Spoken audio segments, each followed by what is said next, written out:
Vou ler para vocês mais um relato enviado no e-mail assustadoramente@outlook.com. Esse e-mail foi enviado novamente pelo Leonardo, mas foi contado pelo senhor Sebastião, conhecido pelo Seu Tião, né, Seu Tião? Seu Tião estava numa obra e aconteceu uma coisa muito esquisita com ele.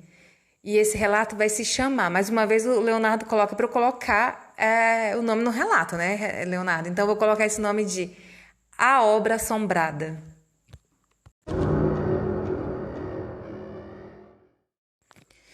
Estava terminando uma casa com meu servente. Era uma casa e tanto.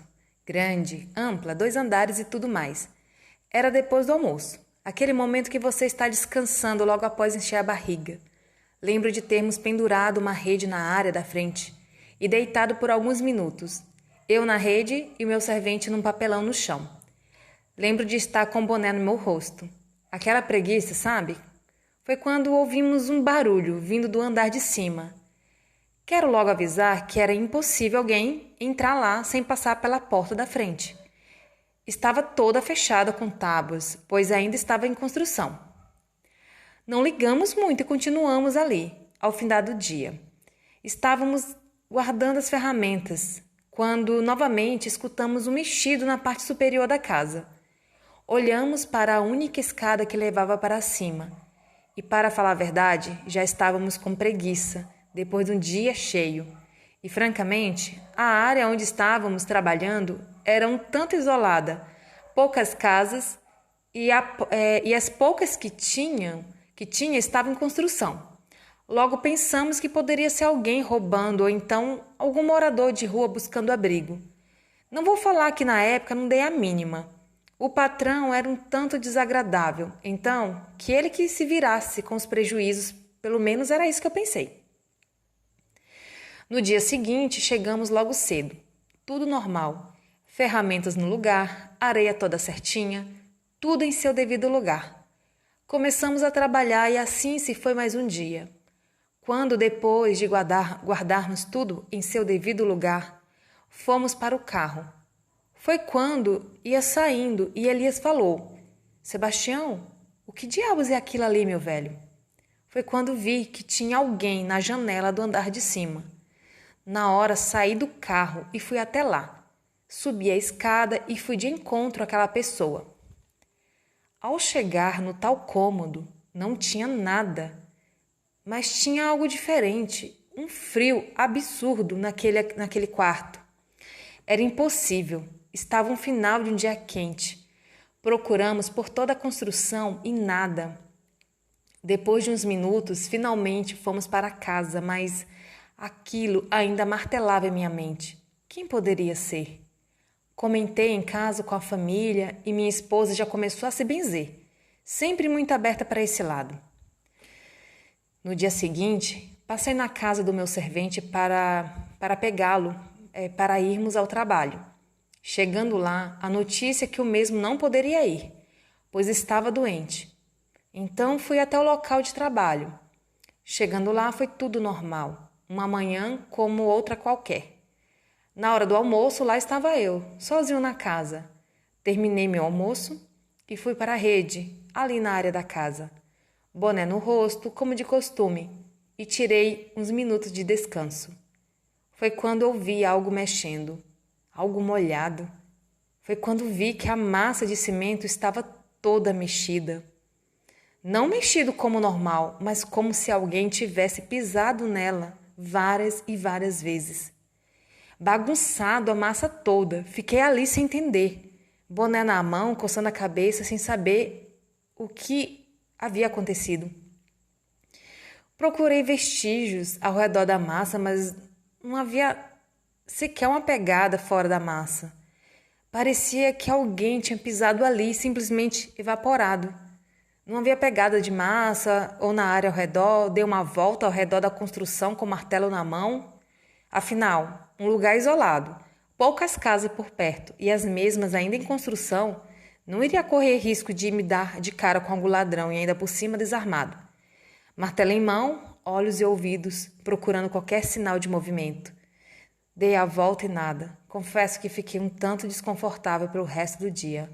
Não vi a hora de terminar e ir para casa. E assim fiz. Decidi terminar mais cedo. Guardei as ferramentas na maior carreira. Entrei no carro e pisei. Por algum motivo, estava me sentindo um tanto sufocado naquela casa. Ao chegar em meu lar, fui direto para o banheiro. Tomei meu banho e fui direto para a cama. Confesso que fui até um pouco grosseiro com a minha família sobre a minha ida direto para a cama. Mas por algum motivo estava exausto. Mas sei mais do que o normal, e assim foi. No dia seguinte, acordei com uma ligação dizendo que o meu servente mais uma vez não poderia ir comigo. Chamei um sobrinho meu para me ajudar. Eu não estava nem um pouco afim de voltar para aquela casa sozinho. Um sentimento ruim me afligia. Ao chegarmos na tal casa, encontramos todas as ferramentas enfiadas nos montes de terra, enfiadas mesmo, outras jogadas pelo chão. Na hora, peguei uma pá e fui entrando na casa com a pá em mãos. Meu sobrinho desceu, pegou um pedaço de madeira e foi pelo outro lado da casa. E assim fomos, cada um por um lado da casa. Era possível ouvir vozes, conversando na parte superior da casa. Vozes essas que, ao ouvirem nossos passos naquele piso cheio de cascalho, se calaram. Ficaram ali no pé da escada. Ficamos ali no pé da escada, a única que dava acesso ao primeiro andar. Ficamos ali por cerca de uns 15 minutos, silêncio absoluto, apenas olhares entre eu e meu sobrinho. Foi quando ele subiu as escadas cautelosamente. Tinha um corredor e 4 cômodos, 2 em cada lado, sem portas, como grande parte da casa. Ele olhava um quarto e olhava outro, e assim percebemos que não tinha ninguém lá. Ao descermos, ouvimos um rangido constante de algo. Fomos andando pela casa, atentos, quando percebemos que o barulho vinha da área da casa.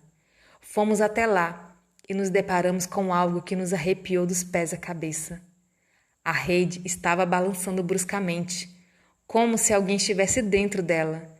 E o formato em que ela se encontrava, de fato, dava a perceber que tinha alguém ali. Todo enrolado na rede, como se fosse uma banana, sabe? Eu sei.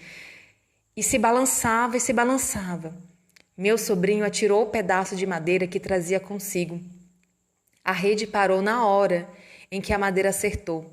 Foi quando, do nada, simplesmente veio na direção dele de volta o pedaço de madeira, o acertando no peito. Foi o suficiente para sairmos dali, mas enquanto íamos saindo dali, ouvíamos tudo que era barulho. Passos pesados ecoando na casa, às vezes parecia que estavam pulando bruscamente na parte de cima da casa. Vozes rindo ou algo que lembrava risadas, mas o pior ainda estava por vir. Ao chegarmos no portão, trancando ele ali com as correntes, aconteceu algo que até hoje me arrepia.